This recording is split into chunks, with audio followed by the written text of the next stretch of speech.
కడప పట్టణాభివృద్ధి సంస్థ చైర్మన్గా రైల్వే కోడూరు టీడీపీ ఇన్ఛార్జ్ ముక్కా రూపానందరెడ్డిని అట్టహాసంగా ప్రమాణం చేశారు. ఆయన చేత జిల్లా జాయింట్ కలెక్టర్ అతిథి సింగ్ ప్రమాణం చేయించారు. అనంతరం జేసీ అతిథి సింగ్ పూలమొక్క అందజేసి రూపానందరెడ్డిని అభినందించారు. Kamalapuram MLC Putta Chaitanya Reddy, Railway Koduru MLA Arava Sridhar, MLC Ram Gopal Reddy, state Khadi board chairman KK Chowdary, Annamayya జిల్లా బీజేపీ అధ్యక్షులు సాయి లోకేష్, టీడీపీ రాష్ట్ర కార్యనిర్వాహక కార్యదర్శి గోవర్ధన్ రెడ్డిలతో పాటు పలువురు నాయకులు, కార్యకర్తలు, అభిమానులు ముక్కా రూపానందరెడ్డిని ఘనంగా సత్కరించారు.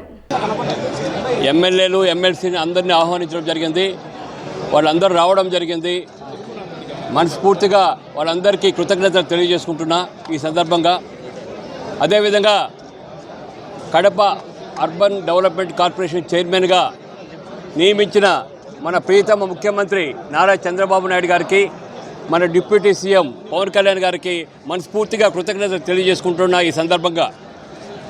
కడప అర్బన్ డెవలప్మెంట్ కార్పొరేషన్ చైర్మన్గా నియమితులైన ఈరోజు 10 నియోజకవర్గాలను సమానంగా డెవలప్ చేస్తానని మనస్ఫూర్తిగా కోరుకుంటున్నా.